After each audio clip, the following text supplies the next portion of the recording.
Hello, and welcome to the Real Talk with Me podcast. We have a very special conversation today emphasizing the global impact of the Meet mission. Thank you so much for being our special guest today. Please introduce yourself. Thank you so much, Jamie. First of all, I'm extremely grateful to you for having me here today. So, to give a brief about myself, professionally, I work with Ernst& Young, EY, in technology consulting, wherein I help clients in end-to-end tech consulting or digital transformation. Personally, I advocate and do a lot of on-ground stuff related to digital well-being and mental health. So, these are my focus areas in which I work. Amazing. And what's your name? Rijul. Thank you so much for joining us. I'm so grateful that we're able to have this conversation today. And we started the conversation about digital wellness a few weeks ago as part of the Look Up Live Youth for Youth conversation. So we barely scratched the surface on these topics because I know we're both so passionate about it. So I'm really curious to learn what really lights you up when we start talking about digital wellness and really gets you excited to share your lessons with the world. Absolutely, Jamie. So it's rooted back to my own journey with digital well-being. So in 2017, I was a millennial. I'm still a millennial, but I was completely addicted to social media. I used to check my phone first thing in the morning. I used to check my phone in the bathroom. I used to post content on Facebook or post my photos on Facebook and look for likes or validation. I used to check it at the wrong times or wrong locations. Like while talking to people, I used to check my phone. While talking to people in person, I should check my phone. So that used to affect the quality of relationships I had. So the idea was that I was severely affected by my technology, and I could see the impact in my relationships, physical health, mental health. And just to clarify here, it was not that technology is bad, it was my usage of technology which is bad. So I wanted to know what was life beyond tech, because as you could see, I was completely inundated by tech. So I went cold turkey for 7 months to see what is life beyond tech. So I uninstalled WhatsApp and I uninstalled Facebook, which were my most addictive applications. So during those 7 months, it had a significant impact on me. My grade shot up by around 15%. That was in terms of academics, but in terms of physical and mental health, I could see the impact I had. In terms of physical health, I lost around 15 to 17 kilos because I adopted some great habits. So I adopted meditation, I adopted gratitude, I adopted physical exercise, and I adopted mindful eating. So during that whole period, I had a lot of time since that 3 to 4 hour chunk was available to me. So I invested that in good habits. And because of that, as I told you, my academics grade shot up, my physical health improved, and thirdly, my mental health as well. Now I was not comparing myself to other people's profile on social media. I just wanted to be a better version of myself. I was only comparing myself to a better version of myself, and I wanted to enable other people to become better versions of themselves. So I could see the impact on my mental health as well, and I had really good quality relationship. I would say I had gems instead of stones. So earlier I had a lot of friends on Facebook. So it's good to have Facebook, but I wasn't really investing in on the relationships. Now I was really focused on those 20 odd gems in my life. So this was the impact that phase had on my physical health, mental health, and academics. But as we all know, we can't live without social media, and it's an essential tool which has a lot of merits. So I came back to social media after those 7 months in a, you could say, a ramp up approach, wherein I had a different phone for WhatsApp, and my Facebook wasn't really active. But I started coming back because I also wanted to get those benefits of tech, which is really essential in our day to day life. So when I came back, I started experimenting a lot, and I still experiment a lot to have that perfect balance with tech. So that's what my journey has been. And since that second phase, I'm right now in third phase, which I call healthy relationship with tech, wherein I keep exploring a lot of features of tech and keep talking to youth like you and other out there to learn from each other and to have a balance with tech. So that's what my journey is, and I'll be happy to go in phase 3 in detail as well. I love it. And I really appreciate you sharing your story as to how you got involved with this work, because I think it's something that we can all relate to on many levels. And of course, there's so many layers to our relationships with technology and really empowering that healthy tech usage. I really admire what you said about comparing your growth to yourself, because it's so important that we're focusing on our inner self. So I refer to that as me. So our inner me, however, using that as a universal term that connects with everyone. So we all have that inner voice in our head. How can we befriend it? So when we pick up the phone or we have the urge to pick up the phone, pausing and saying, what does my inner me really need right now? Is Mhm. it a self hug or is it something else? Because a lot of times that desire to pick up the phone is often a clue for something deeper that we're craving.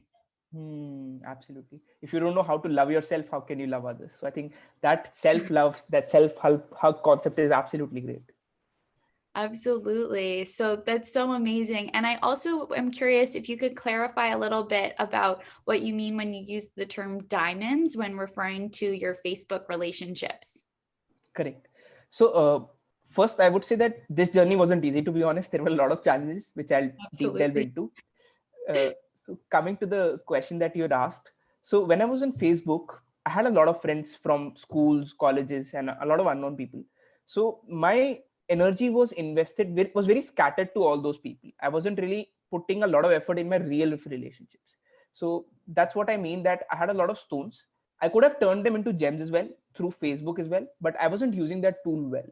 But when I came out, I had only one means to invest in, which was real relationships, and which were those 10 to 20 odd relationships. And that's where I put in my whole energy. And that's where, since I had a lot of time, I invested that time in that relationships. So that's what I mean, that I had a lot of stones, but I wasn't investing in that stones to make it gems. But when I had time, when I had energy, I was investing in those people which were left with me, and I made them into quality relationships. I appreciate that so much because often, I mean, we all have so many different perspectives when it comes to our online communities. So, focusing on what really is the priority, what's important to me as an individual, and if deep relationships that are meaningful and concrete in real life are part of that, investing our time and focusing our energy to really turn those stones into gems. I really love that metaphor. Thank you for sharing. Correct. And just to add one more point, use technology to supplement your life rather than substitute your life. So just don't have virtual friends, have real friends. Or when you have friends, real friends, use virtual tools, but use it to supplement, not substitute. That's something Mm, that I feel is going wrong with our generation somewhat.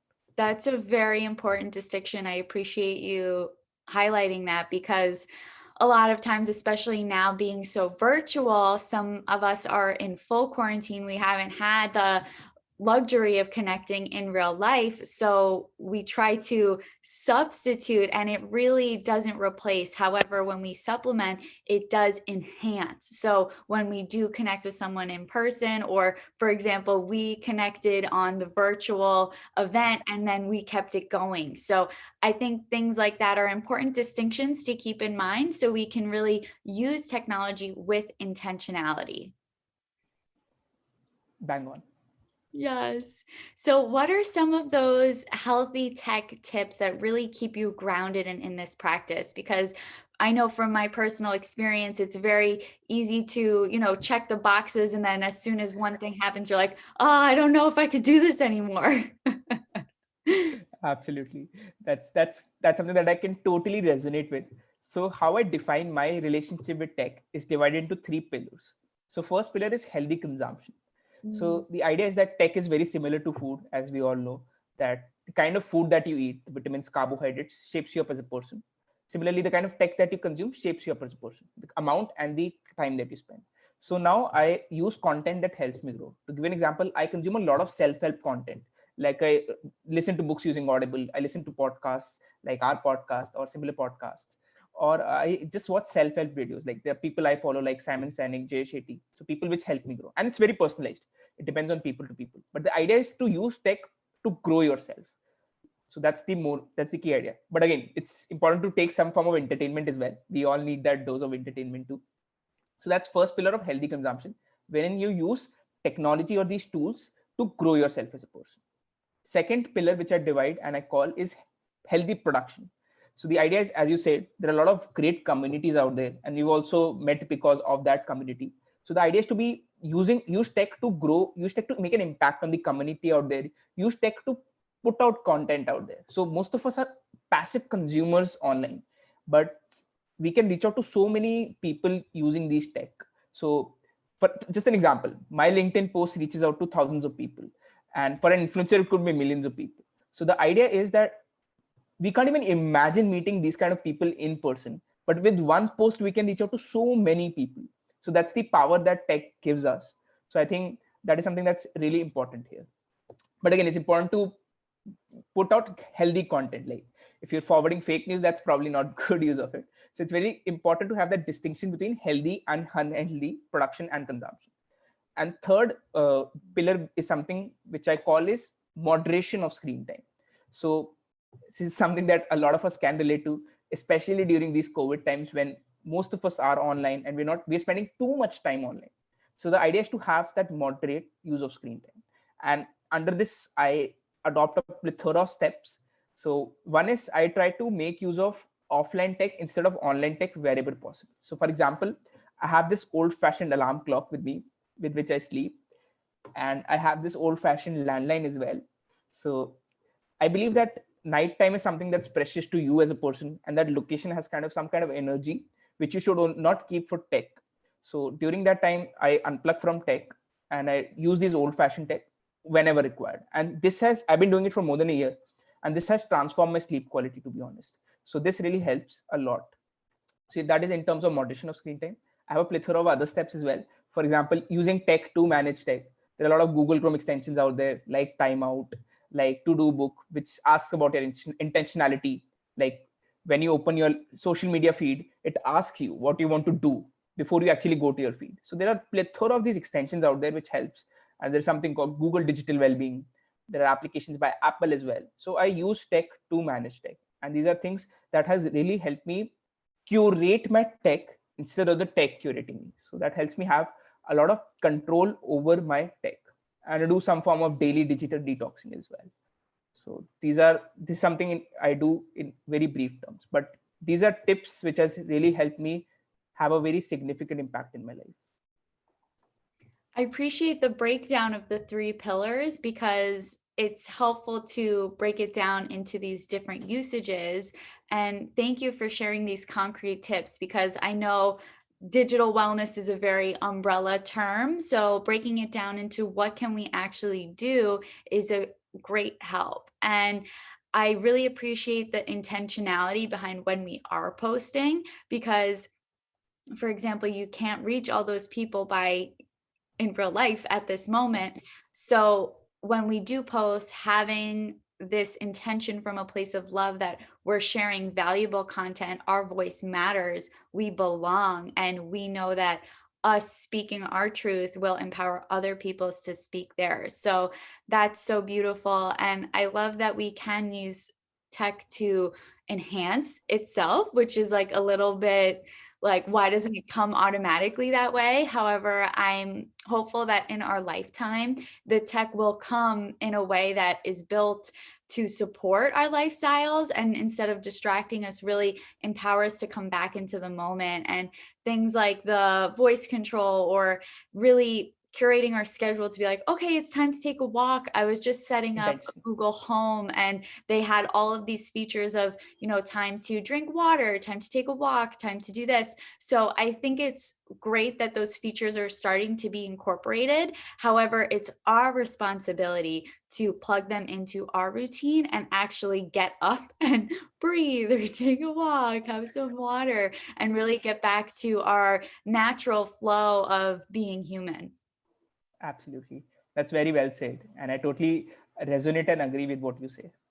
Oh, thank you so much. It's so interesting also what you mentioned about the energy of the technology. So I love that you have an analog clock.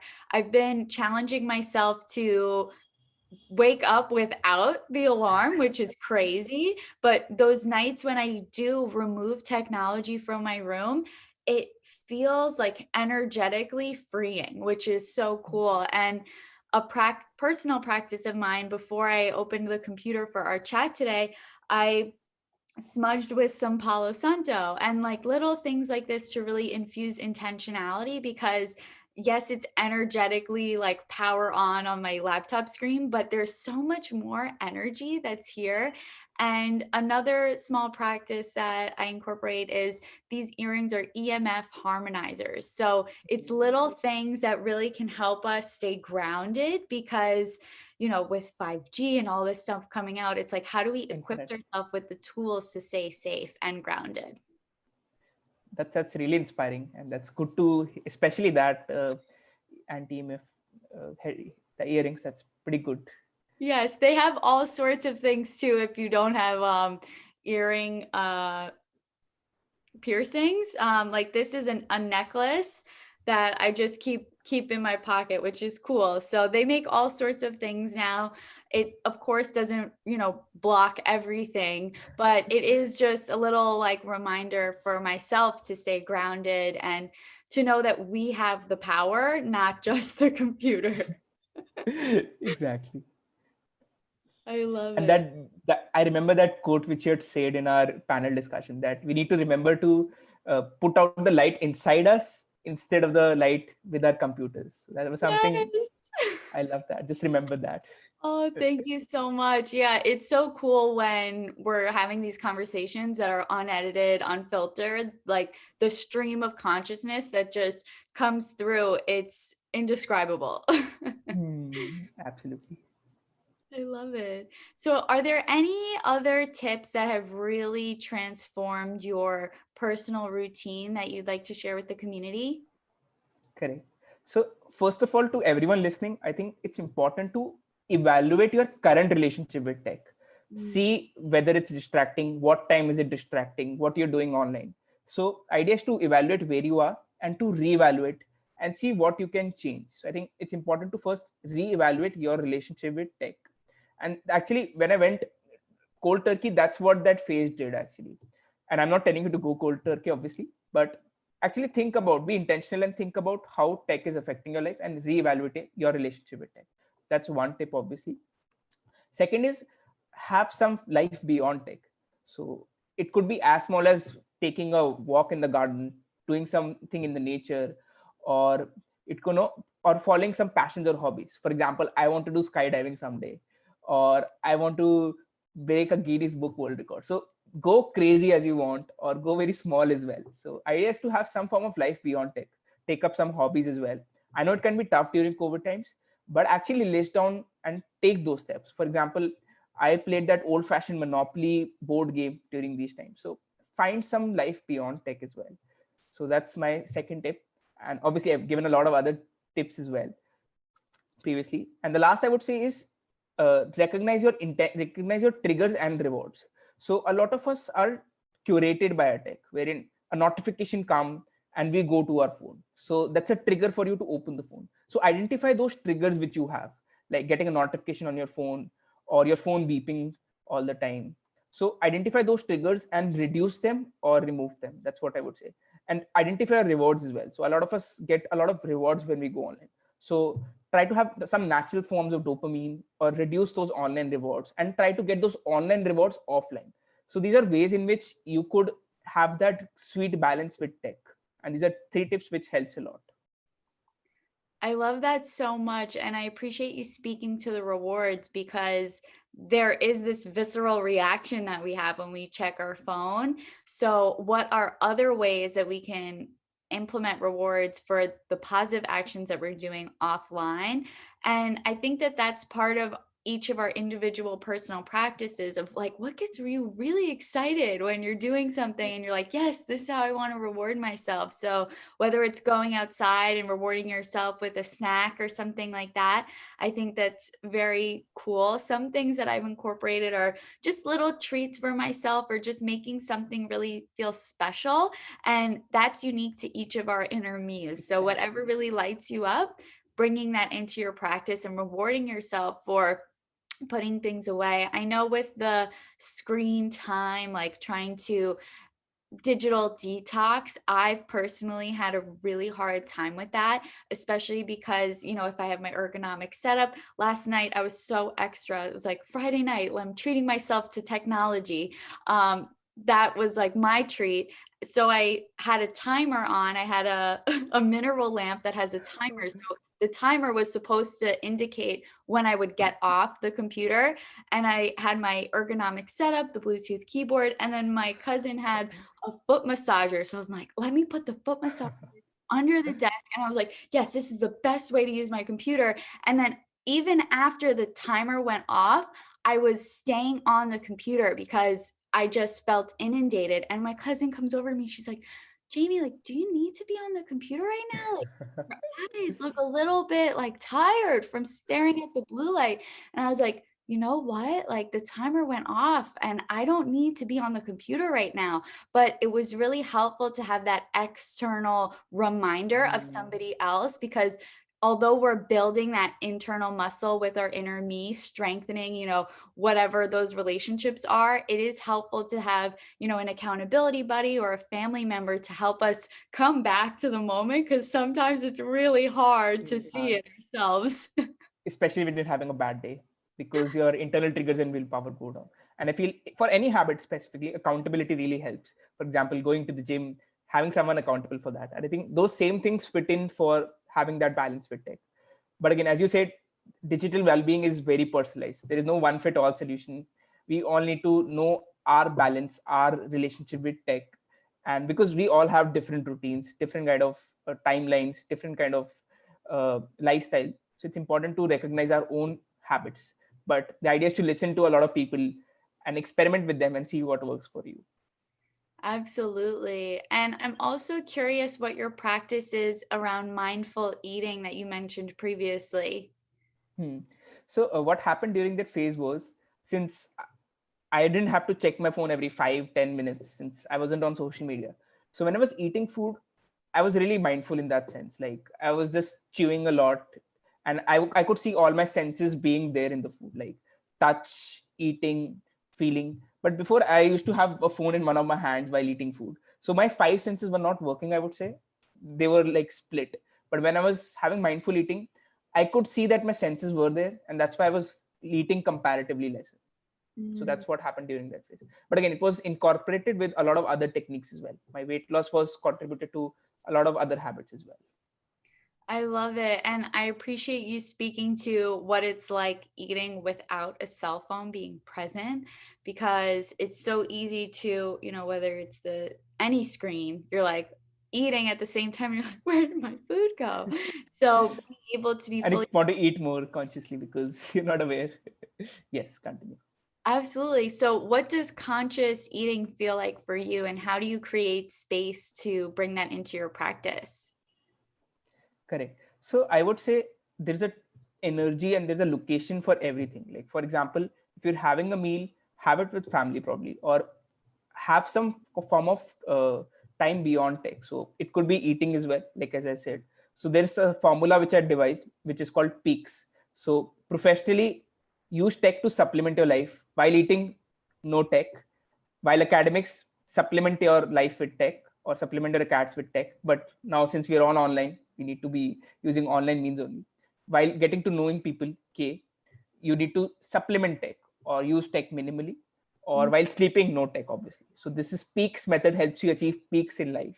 So coming to that eating part, I feel when you're going to dinner, when you're going to table, have a specific location like a dining room. So most of us don't, you know, eat in front of our screens or eat individually. So I think you need to define that place, that time, and that energy, and when you eat there, that really helps in setting that intention out there, and that really helps in consciously eating. And when you eat consciously, that helps you eat less and much better, I would say. It helps you digest better, and it's helpful for your health overall. I love it. And I hope that we can all incorporate this as a reminder the next time we're enjoying a meal to be fully present and taste the food. Exactly. I love it. and So have a big allotted time, to be honest. So we take 5 to 10 minutes, and I'm guilty of it, to be honest. Sometimes I also struggle with it. There are too many deadlines, so I don't allocate too much time, and then I'm not eating mindfully because I'm not enjoying the food. Then I'm not feeling it. So having a good allocated time for lunch or any kind of snack really helps a lot. I appreciate that, especially as we like plan our calendars and block out time. Sometimes I get so excited about all the things I want to do, and I'm like, oh, I totally skipped lunch. And it's like, every day we need to eat food. So let's block that time in our calendar, whether it's 15 to 20 minutes, it might not necessarily take the whole time, but carving out the space for us to really be present with our body, help with digestion, all of the phases that connect with it. I really appreciate you bringing light to this part of the conversation. The keyword is intention or purpose. Yes, I love it. So, for those that might feel inspired from our beautiful conversation today, from a global perspective, what do you think is an action item that people can take to really participate in this conversation globally? Perfect. So I think there are a lot of there are 2 or 3 ways to look at it. First of all, if you're looking at it from an individual lens, you can have that balance with tech, explore it, and go and do workshops. Like advocate for it to people in your community or to even your friends. It could be as small as going to your friends, to your family, and talking about it, or to colleges, schools, your own workplaces. So I think find out your own balance and advocate for it to others in your community. That could be from an individual lens. Second, individuals could join a lot of organizations out there. So that's from a organization perspective, like non-profits like Digital Wellness Collective, like Look Up Live. There are a lot of these organizations out there, and these are just illustrative. There are a lot of organizations out there. You can go and join and be part of global organizations which are doing a very good work in the area of digital well-being. So we've had a lot of summits, as you know. So you can be part of summits where people are from 30, 40 countries, youth from across the world, and stakeholders from across domains, from technology to healthcare. So you get to be part and be part of those areas and devise those solutions. And again, these are 2 illustrative examples from an individual lens and from a global lens, but there could be other nuances to it as well. For example, if you're working in a tech company, you can look at ethical tech and designing those principles wherever you're working at, designing those ethical principles wherever you're working. I love that. And I appreciate how the internet makes it possible to be having this conversation around the world. And Exactly. there's just things that I've been observing that it's interesting because we're all experiencing the same thing. So it's not this otherness or, oh, over there it's different. It's like, yes, but we're all human. We're all experiencing this evolving time. So, how can we transform to empower that light within? Exactly. We're all one community. Absolutely, we're all connected. It's crazy. And Uh, tech makes it simpler. That's a very good use case of tech. Absolutely. So I look forward to the future of technology being universal, connecting us all despite our time zone or where we might be, because the Wi-Fi really brings it all together. Beautiful. Absolutely. So I really appreciate all of the wisdom that you've shared today and all the concrete tips. I'll be sure to include links to everything that you mentioned. I am curious if there's one takeaway that you'd like people to walk away from this conversation, what would it be? So my one call of action is, and this is a quote which I also live by on a day-to-day basis. So it's a quote by Annie Dillard, and she says, and I quote, "How we spend our days is, of course, how we spend our lives." And let me repeat that. How we spend our days is, of course, how we spend our lives. So my call to action would be, do you want to spend 1/3 of your days on tech or being connected to tech 24/7? Our time is limited on this planet. So rather use that time to live and feel life. Believe me, when you're on your deathbed, you won't remember moments like applying filters to your photos or scrolling through your social media endlessly. But you would rather remember those moments you spent outside tech, or use tech to grow yourself, or use tech to make an impact on the community. Those are the times that you would remember. Thus, I feel that the time has come for each and every one of us listening to it today to open our eyes to a world that does not only see screens, but to the beauty around us, because that's where the real magic happens. There's so much magic. Thank you for sharing. That's such a beautiful quote to close this divine conversation today. Absolutely. It was lovely. Thank you so much. Until next time. Bye. Bye bye.